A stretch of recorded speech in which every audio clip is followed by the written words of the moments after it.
And so then I moved away and was gone for 35 years. So now I live near Fisher on a ranch. So it's really nice to be back in the Wimberley area. I'm part of the Wimberley Community Tennis Association. So it's just nice. So thank you.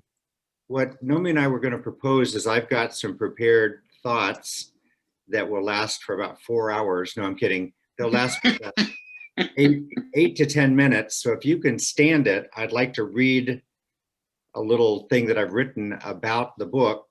And then after that, stop and then just be open for questions. So here's our request. As you hear me share ideas or how I came about writing this book, Nomi and my request is that you chat questions, and don't worry that we don't get to them right at that moment. Nomi and I will go back at the end of my prepared remarks and answer your questions. Does that sound okay? Mm-hmm. Sure. Good. And Nomi, are you good to go?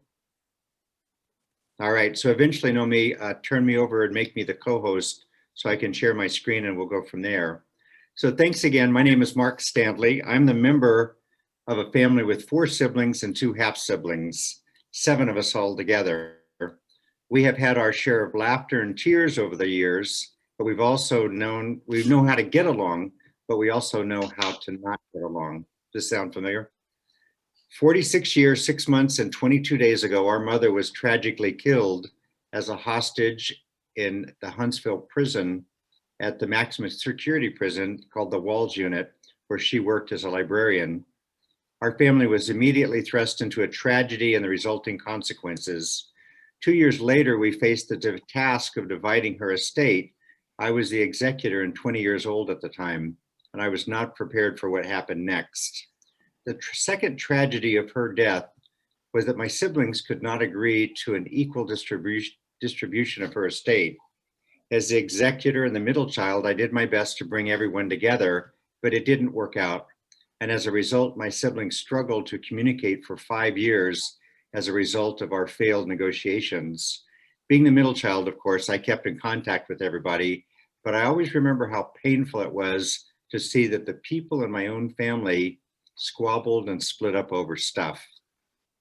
For the past 8 years, I've talked to many people about their successes and struggles with families dealing with stuff, especially what happens with stuff at the end of an elder or another family member's life.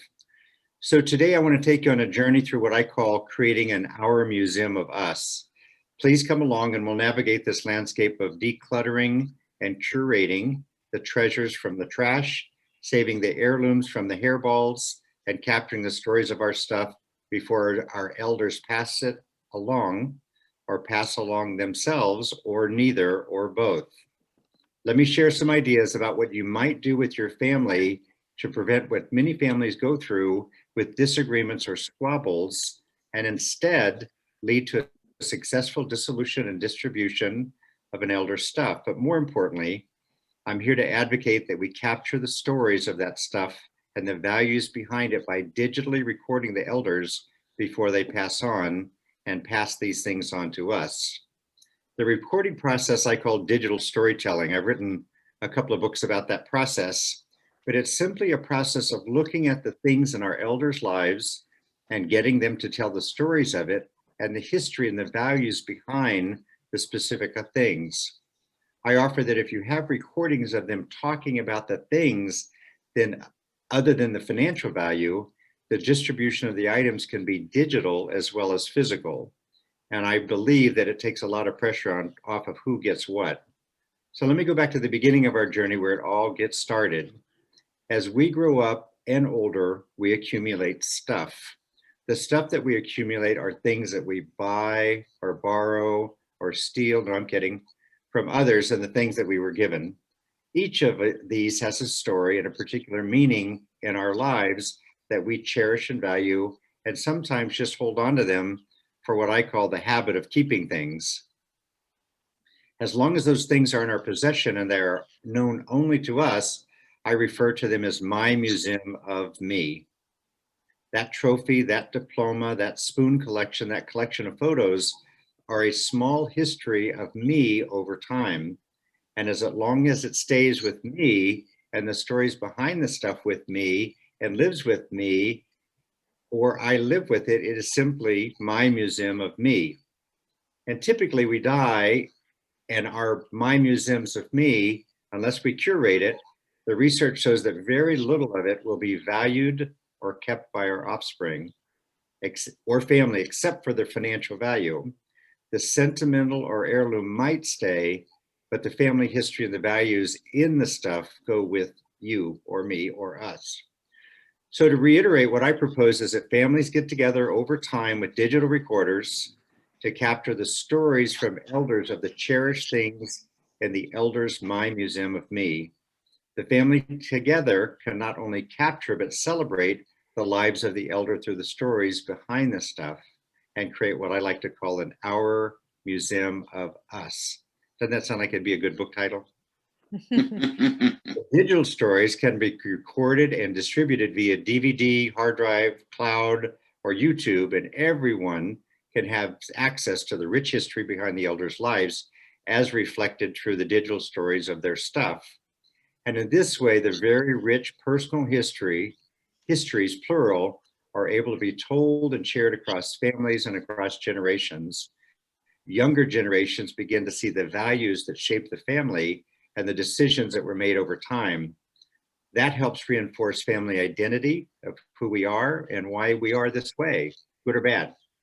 We begin to see why choices were made and the consequences of those choices, both positive and negative, in subsequent generations. It really begins to explain who we are and why we are and what's in our museum of us.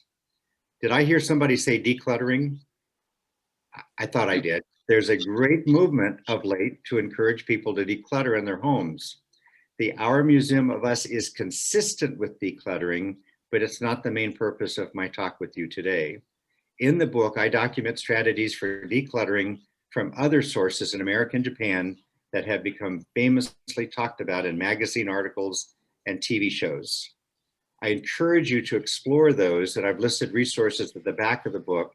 So read, listen, and learn strategies of decluttering.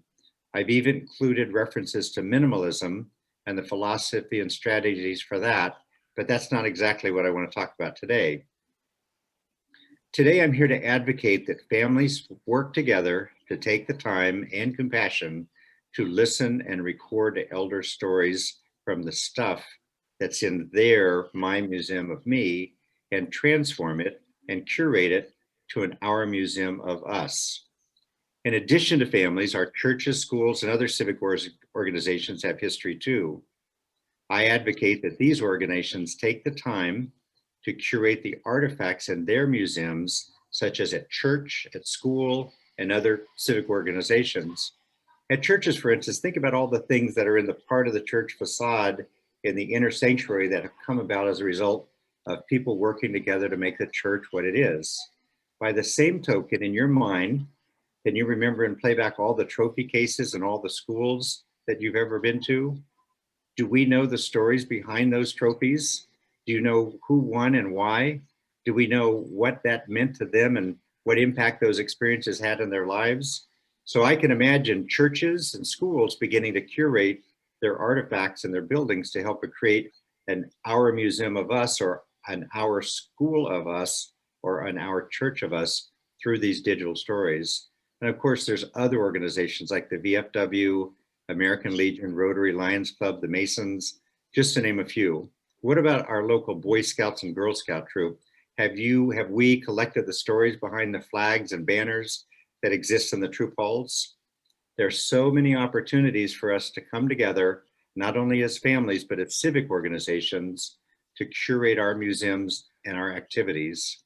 Again, our goal is to capture the values and the stories behind the experience over the years, as opposed to just having the stuff collecting dust with people wondering what in the hell it is and how did it get there. I'm not a sociologist. Now I'm going to talk a little bit about the storage industry. I'm not a sociologist, but I can tell you that our society in this country and in others are accumulating more stuff than we've ever had before. We all have our own king tut pyramids today in the forms of storage units because of our overflowing garages and closets and attics. What I describe in the book is our, quote, hills of enough. Despite our best efforts at garage sales and spring cleaning and downsizing and decluttering, we are renting storage units like never before. Today, the storage unit industry is booming. The capacity of all storage units in this country is 1,700,000,000,000 square feet. All right, let me give you a word picture. That's the equivalent of 39,000 football fields, an area that would fill the Hoover Dam, the dam part, 26 times. Or another word picture is imagine 4 million 18-wheelers full driving around the country with the stuff that people don't seem to want and are willing to pay storage unit managers like my main character, Mario, for the privilege of keeping it year after year after year. And get this, after the cost of the storage will exceed the value of the items being stored. What should we do about that? First, the simple process of decluttering comes to mind. The obvious recycling of clothes, of books, of artwork, musical instruments are all possible. And I write about each one of these in a chapter unique in the book.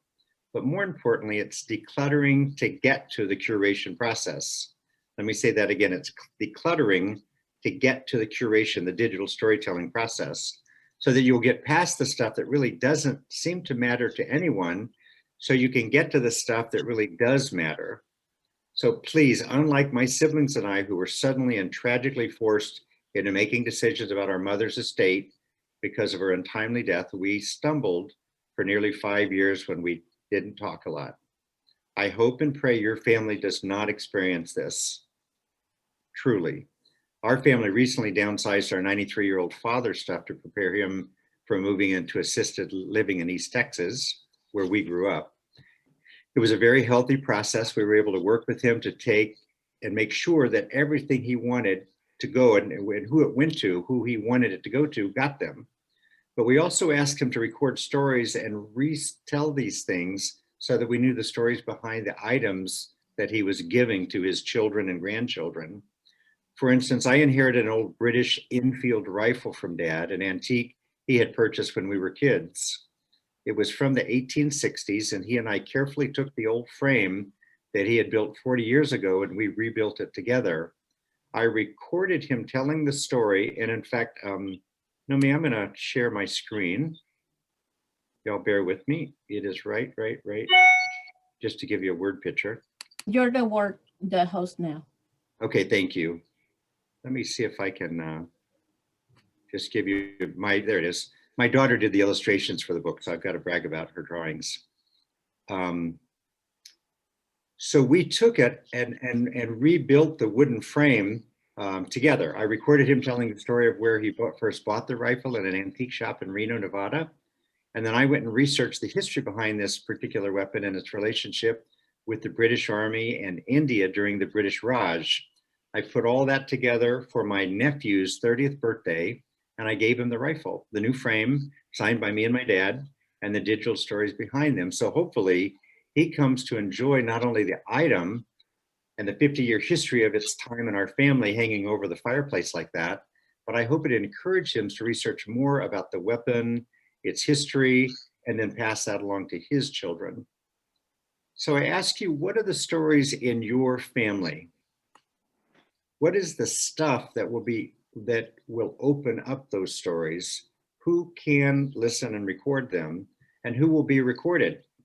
How are you taking time to sit and capture the stories from your elders and transforming my museum of me into an our museum of us?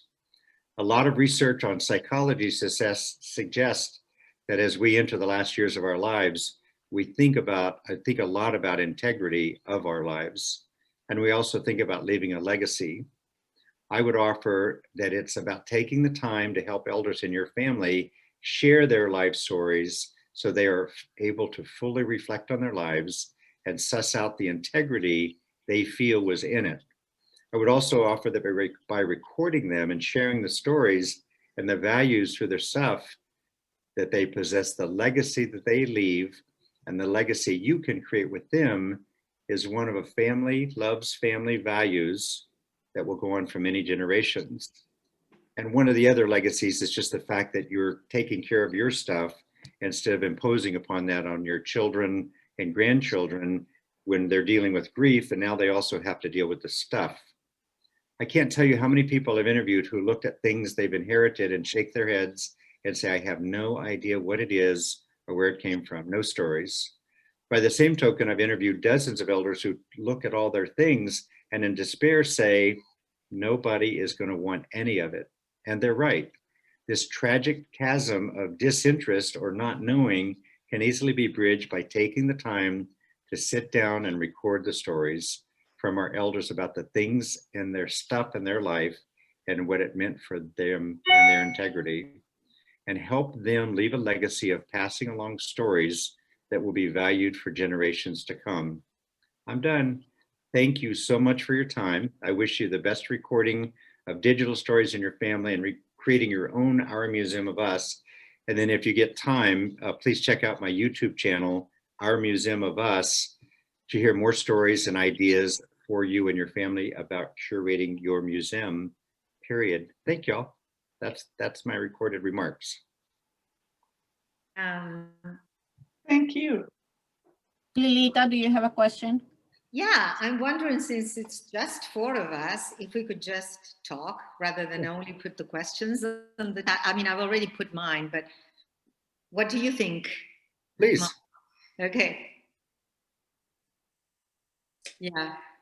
I mean, my question is on the chat, but first of all, I want to tell you that this resonates with me because my son, who's a computer guru, has been telling me, Mom, you are a writer and you've written some things about your past, but why don't you tell us those stories, you know, of the past? And I said, don't tell me what to write about. I write about what I want. I don't want to. And so, you know, this really touches me. And then the funny thing, Mark, is now we are the elders. We have no one else to record. But yeah, it's wonderful what you are proposing. And my question is, how do you suggest we do our own recordings? Like I would be recording myself. And that's what I do. When you look at my YouTube, you'll see I hook up my smartphone to a tripod and I put it on myself. And that's what I've used to create the YouTube channel to talk more about the ideas and the chapters in the book. So by having my own smartphone recording me, then I can just do that all day, every day. I think what's interesting though is then that still sort of becomes my museum of me telling me about me, as opposed to having your smart grandchild come and say, I want you to be the camera person. And in the back of the book, I have a series of questions for each chapter. For instance, photos are one of the biggest items that are hard to curate. Think about all the photos that we have, both print photos and digital photos, and think about all the history in those photos, family vacations, memories, and etc. So here's my secret weapon about photos. Get a photo out. Let me just pretend this is a photo. It's another book I wrote. This is the photo. Here's my digital camera. My interviewer hands me the photo and says, Mark, what do you see in that photo? And then not me, they record me talking about this photo. Does that make sense? Mm-hmm. Yeah, but I guess my question was, what app or what do you use to record? Just the video camera on your smartphone. The video camera. And then, oh, right. So you're creating like a, yeah. Oh, got it. and then And you post it on YouTube? You can put it wherever. You can put it on a hard drive, a DVD, a thumb drive, YouTube, the cloud, and then that way everybody has it. The main difference of what I'm talking about versus what the decluttering and the minimalists are talking about, they're hung up on moving stuff, which is all analog. We've got to move it here, we've got to move there, we've got to throw it away, we've got to recycle it. And what I'm proposing is that by making it digital, it's no longer analog. I can put millions of stories in this space, and then I can instantly share it with all my family. Whereas if I have one heirloom nugget from jade from China, that's analog and I can't share that. But if I tell the story of my jade from China and where I got it and what it means to me, then this digital story can be shared with everybody or nobody, but at least it's digital as opposed to being analog. Does that make sense? Silly question to all of you, but how do you upload this video onto YouTube? I'm sorry, I'm totally illiterate. The quick answer is you hire a young, smart person. Or you just find a grandchild or. Exactly. It's I always mean, busy. I have one of those. No. we call them digital natives, and I'm a retired educator. And if Me you too. think about it, look at how often we complain. Forgive me, that's too strong. Look at how often we observe that our children are addicted to their smartphones. What if instead of them being absorbed by games and etc., they are absorbed by recording grandmas and grandfathers telling stories of the family? You know, Mark, I find this very interesting because I have two parents that passed away, and I don't know a lot of those stories. I'm the youngest of six. You know, if I have a question, I usually go to one of the older ones. But doing something like this, oh my gosh, it would be wonderful because I could share it with my three sons who have never met my parents. And then they could see them, you know. I'm not naturally a chatty person, so I don't share things from my past or my childhood like I probably should, so that they'll know some things. And I just find this is a really neat idea. And I don't know, gosh, it'd be a big undertaking, but it sure would be worth it. Well, my parents and my husband's mother just recently passed away. So, there's nobody in that generation anymore. But I recently reread this thing that my father wrote the last year that he was alive, but it's awful. My mother written in things. He was getting pretty sick by then, and it was never. I said I was going to redo it this year, but I haven't. But it was fascinating to read, and he wrote about his father. I learned all this stuff about my grandfather, and it was really fascinating. But I have one more thing to share. I have this old autograph book of my mom's, and it started in 1932. She must have been about 7 years old, and people wrote in it. And my granddaughter, who's 15, was over here the other day, and we started looking through some older family photos, and I said, oh, you might enjoy doing this. So she went through there. It just makes me want to cry, and read all the autographed. I mean, the pencil is getting so light because it's from the 1930s, but it was, I said, are you the one that's going to want this? And she goes, oh yeah, I definitely want to have this, because she knew my mom. Yeah, I'm glad she's interested in that because so many people aren't, like when my mother-in-law starts talking about her genealogy, I just like turn off. I act like I'm listening, but I don't. Yep. Veronica, who's talking? Because you all have the cameras off, so we. Oh, it's Carolyn. I'm sorry. I hate how I look on Zoom. It's a C. I mean, I don't know who's talking. It's a weird, a surreal feeling. It's Carolyn. But anyway, I would love, if I had something like this, I would love it because I'd see my dad and my mom again. I'd hear their voice.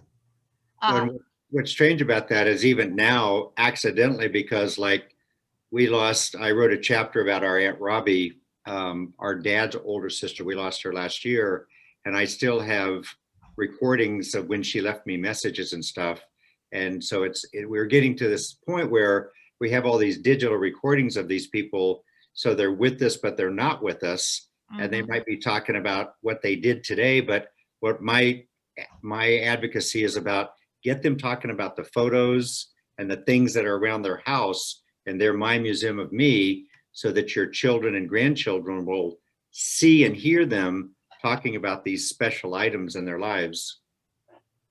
So that it'll mean something to them when they're deciding what to do with your stuff. Yeah, it really does. And let me validate that with another idea that a friend of mine shared with me.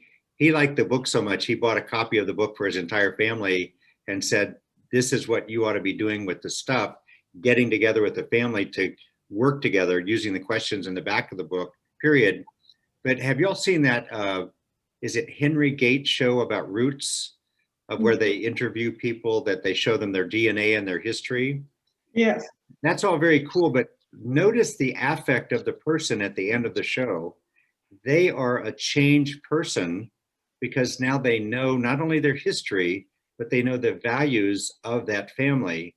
And when I saw that TV show, I realized that's exactly what I was suggesting. It's not just that you've recorded everything and you have the recording, but when your children and grandchildren know of the values that we learned and earned during the Depression, and that's why we're part of why we are the way we are, that it changes the child, it changes the grandchild. And I thought that was a pretty cool idea. It Yeah, is. I find myself, now that I'm a grandmother, wondering more about my grandmothers and what their lives were. I really don't know, very much about what their lives were and who they were even that much. So the simple takeaway is get your grandchild to record you telling about your life so that their children and their grandchildren will know about you. Yeah. Mine is only 5 months, so I have to. Mine's 9. He's the only one I've got. I'm the oldest member of my immediate family. We're very close. But I don't think the grandson is interested yet. He may not be, but may I, because I'm an educator and I did my PhD research on this topic of kids working with digital equipment. If grandma says, we're going to have some storytelling time, and I'm going to tell you a story, but I want you to use my phone to record it, and just make it a habit that we do once or twice a month. At first he may, but these kids are digital natives for a reason. Yes. And if you say, I need your help, you could go mow my yard, you could clean my garage, but today I need you to record me. And that just becomes a pattern or a habit as part of your relationship with him, her. Yeah, they would like it. They may not listen to what you're saying right now, but they sure will be happy to have it later. Set up the tripod, get the phone out. It's Yeah. story time, and I'm going to talk to you about something that's in my museum of me, blah, blah, blah. But boy, don't you know that 5 and 10 and 30 years from now, they're going to cherish that recording. Yeah, I do now, and I wasn't interested back then. Yeah. I have 2 examples. One that was mostly good. The other one was kind of it was mixed. So they were both good on some level. A friend whose husband recently died came down with her daughter and grandson. And the daughter, who is an adult, just loved hearing us talk. And we've known each other for 45 years, her mother and me. And we just tell stories about things that happened when we were in college. And I thought, there's an opportunity missed. I didn't record it. I knew about recording, but and who knew that she was going to be so fascinated? Of course, she's an adult, so she could have declared that, but before I started talking. And another one, I went to see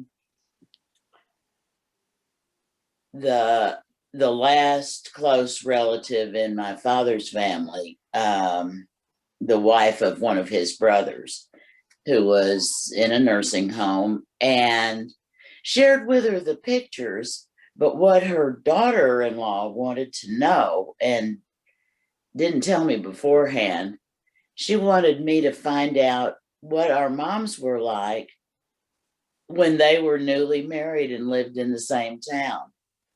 That's it right there. And I missed that opportunity. I know now that I would have loved it, but she's the last one. And so what I find when I hear that is a sadness, period. And for me, it creates an opportunity that we not do that same, we don't miss that same opportunity with your story. That's the reason I'm telling the story, because I'm in my 70s and there's nobody else to tell the story. That's it. All And the, then, all the dads are gone, all the moms are gone. but we're still here. Yeah. And here's the other thing that's interesting. I spent the last 5 years listening and visiting with our Aunt Robbie. I wrote the second to the last chapter was about what I call having an Aunt Robbie Day. She was 94 when she passed last year. But I found that by talking with her for 5 years on the phone, recording that, and then going to visit her over in Lupkin, I noticed that over that time, she was already an angel, but she became more and more and more calm that her story had been heard. And so the other beauty of this is not only that we're recording for future generations, but you can see the affect of the person change as they feel like they are known, their legacy is known, and it just increases their sense of integrity. So I think as much as anything, even if I just record myself and tell my stories and or get my grandchild to, there's a personal affect that's very, very powerful.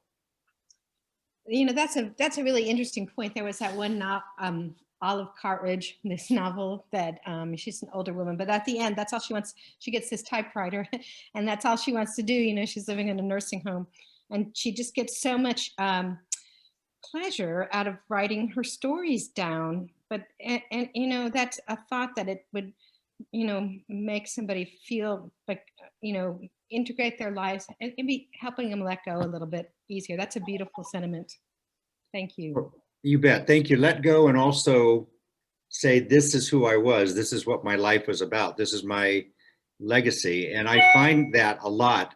And you'll see that in the Henry Gates show when they share, this is your DNA, this is your family history. They come up with comments like, this is priceless. This changes who I am. And so I think that's the other gift, period. But one other thought, I just want to revisit an idea. As our children and grandchildren get better recording us and their family, my encouragement is have them to go into the church, to have them go to the VFW, the American Legion, the Rotary, the Scout Club, and record stories there so that these kids get very good at interviewing people, not only in the family, but in the churches as well. So you get the idea, but I just think it could be a skill. And instead of playing on their phones, they're using their phones as a tool to record their family and the community's history. And I find that's a powerful idea too. And Mark, can I ask what you taught? You were an educator. What did you teach? I had one of those careers that I did a little bit of everything. I taught, principal, assistant superintendent, professor. So the whole gamut. I was a mile wide and an inch deep. Probably not true. Okay, half an inch deep. Well, thanks for asking, but I spent my career up in Alaska and just loved it. In fact, I'm in Seattle right now, flying back from Alaska. I still teach classes on helping kids start drone businesses in rural Alaska. And so I've enjoyed education a lot. But yeah, I would say that the other books that I've written about digital storytelling are fun because when you get these children creating stories, either creative, artistically, or a documentary, or working with other kids, you see this explosion of creativity and cooperation and conflict resolution that happen through digital storytelling with kids in schools. And so in a sense, this Museum of Us idea is just applying that idea to how families help each other document who we are and what we stand for. Can I take the risk of showing you one YouTube that I created? Yes, please. I wanted to get to your question about what does this look like or what it would look like now. I have never done YouTube before. I have some friends that said, look, Mark, you wrote a book, you have to create a YouTube about it. It's not just enough that you've created a print book, you've got to do social media. And I was like, so I went on to YouTube and one of the experts said, look, create 35 videos for YouTube and don't watch any of them. It's like when you first hear your voice recorded, you say, that's not me. I don't sound like that. Well, it's the same with YouTube. So I've created 35 videos for this book, one for each chapter. And I will say that after about 20 or 25 of them, it got more comfortable. But what's important is I just want to show you, to answer your question, what does it look like if I create a YouTube? So I'm going to share my screen. Let me go to, where are you? I had them all up and running. Let me see if I can find it real quick. But I will say this, when you do the YouTube, here you are. When you create a YouTube, what I do is I use that tripod, I set it up in my backyard. I set it up in the backyard, and then I just talk to it. And so this one is about a chapter I wrote about. This is a real customer story. Jack and Barbara, professional wildlife age customers for 30. Actually learn how to fly a specific drone, visit this link, SDP. I apologize. Let me stop swearing for just a sec. Stop swearing. Let me stop sharing for just a second and get back to this video about. But my point would be, oh shoot, if I had it all saved and ready to go, I don't mean to take your time. Let me do this. In fact, I'll just model it for you. Let's go back to Zoom. Let's go back to sharing the screen. I'm going to open up Google Safari. I'm going to type in Our Museum of Us. I actually hired my nephew to help me. So here's my YouTube channel, Our Museum of Us. And so here are my 35 videos. I can't. Mark, Yeah. Sorry. we can only see the Google Yeah, it's coming. icon. Okay. So when you go to Safari or Google and you type in our YouTube search, my videos should come up. And there we go. So here's a list of them. And so that's what it looks like when you create it. So here's a video. We cannot see anything, Mark. Okay, bear with me. Showing us? Or I'm going to share the screen again, and here we go. Can you see this? Mm-hmm. Yes. yeah. So the video should come up. Oh, doggone it. Sorry. You can tell I'm not a digital native either. Oh, we all One more understand. time. Who among us?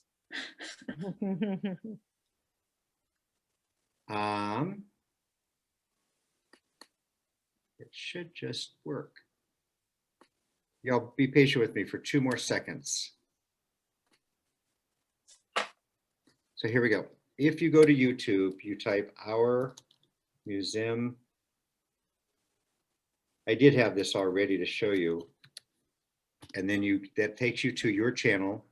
You click on your YouTubes, and then you look at the list of your YouTubes by looking at your videos. I am so sorry to take the time to slow you down from talking, but I just wanted you to see what it looks like. Mark, we cannot see it again. Okay, no, I'm opening it up now. Hey, it's Mark.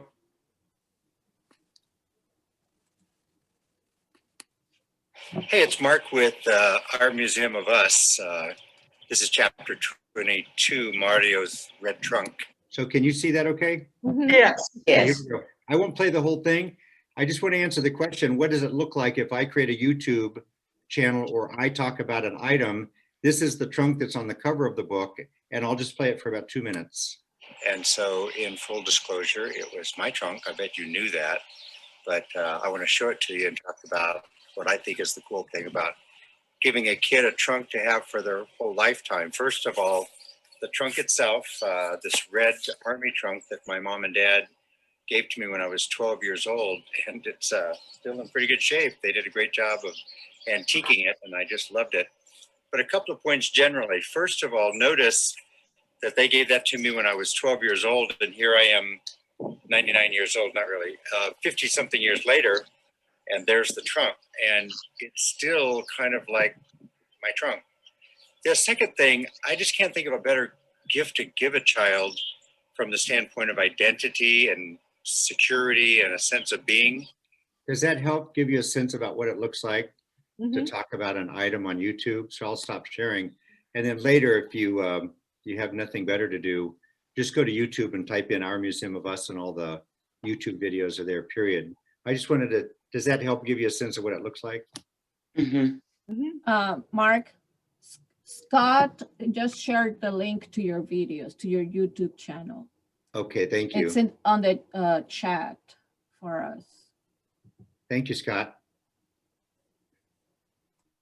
He's my smarter than me, 50-mile away nephew who helps me with my YouTube. So again, I couldn't say that enough. As an educator who actually did a fair bit of research in how kids' brains work in blended learning and digital learning, this is self-serving for my book, but these kids are built to do what we would wish we could do.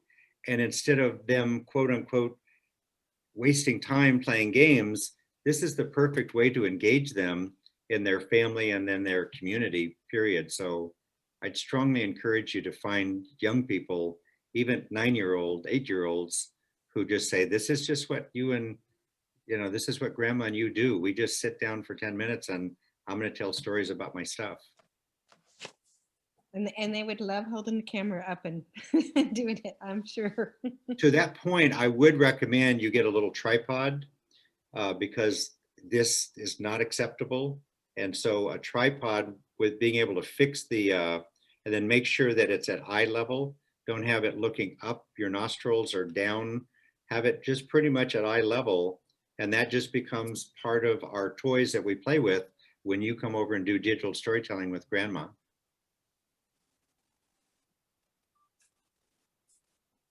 I have a question. Can you hear me? Yes, ma'am. Oh, okay. You had mentioned about talking with your aunt and recording her on the phone. How do you do that? There are several apps on smartphones for recording. And two things, know that you have to be careful when you're recording people on the phone. You have to say, okay, Naomi, you and I'm recording this call, is that okay? Some states don't require that, but I've always just been careful.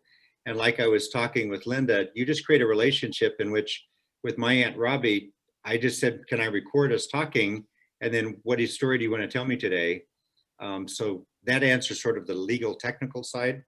But there's an app I use called Call Recorder. I have an iPhone, but Call Recorder is the app that I use. Okay. I pay for minutes. And then what's cool about it is that it records it. I can send that to my email, or I can send it as a link to somebody, but I can also pay to have it transcribed. It's about $1 a minute to have it transcribed. But, on the one hand, I don't want it transcribed because the whole beauty is that it's digital and I can listen to it.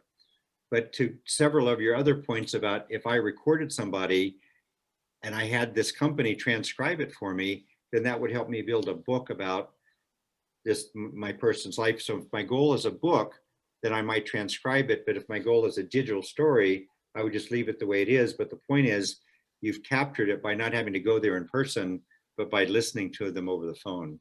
Does that help? Yes. My dad is a 92 and he has wonderful stories, and a lot of times we're 5 hours apart, so a lot of times when I talk to him, it's by phone, and he will get into some of his stories, and I would love to be able to record some of these. Yeah, do you have an iPhone or a Samsung? Yeah, I have an iPhone. I would recommend Call Recorder Pro. You have to pay a few dollars for the recording of the minutes. But my experience has been, say, Dad, are you comfortable with me recording some of the stories? And at first, he may not be comfortable just because it sort of feels like he's being put on the spot. And just say, that's fine. But I said, I really want to record this. are talking for our children and grandchildren. And I bet you if he's not comfortable at first, he'll warm up to the idea. So I would call Aunt Robbie and I would say, are you comfortable me recording? And then I would pause, go turn on the recorder, and then come back and merge the two calls. And then we would talk for hours. Okay, all right. That you mentioned two apps. The iRecord, that's the one that transcribes, right? Yes, ma'am. Call Recorder Pro for an iPhone. And this is, Call Recorder Pro. and the other one? Just your camera. Every one of these puppies has a movie camera. And so, you know, it's a little app called Camera on the phone. Mhm. When I turn that on, Yeah, okay. Yeah, I have when one. I turn that on, I get the photo. I'm gonna make a digital story about you guys. So here's I can record you guys on this, and now if I have this on a tripod and I'm recording Monica, I wouldn't do it this way. The quality wouldn't be good. But if I was with Monica and I could record her, and this is on a tripod, I typically have this over to one side or the other. My face is here. So they're looking at me making eye contact, but the tripod and the camera is over here. And after a while, they just forget about this. The other thing you can do is not turn it on where it's, and you just look on the backside. And then what they're seeing is this on the tripod, but they see my face. And I think that people are more comfortable talking to somebody's face, and then the camera is just over on the side. Does that make sense? Yeah. Okay. I have to excuse myself. I have to be somewhere, but thank you very much, Mark. Thanks for joining. I actually have to scoot too. I've got to go catch an airplane to get back to Texas. So I want to say again, though, thanks to the library. This is so fun to meet all of you and get to share ideas. I look forward to your book talks. And so let's keep in touch. Well, thank you. Thank you. Thank you. Thank you. Naomi, Yes. now that I have you here, do you think I'm on the library email list? I don't know if you sent a Let me go ahead. I'll check in just a minute. okay. And I've been trying to call you, but I don't know why it doesn't go through. I don't know either. I mean, yeah. Okay. Let me check on that. And I'll try to call you. If not, I'll send you an email. Yeah, I mean, try calling me now. This is crazy. I mean, the phone not Okay. working. All right. And have you sent an email to all the library members for this time and I didn't get it? Or that's what I was wondering. Okay. The newsletter goes out on during the first week of the month. Right, I never get it. Okay. All right. Yeah. So that. Well, let me check then. Yeah. All right. I'll talk to you in a little bit. Okay, thank you, sweetheart. Bye.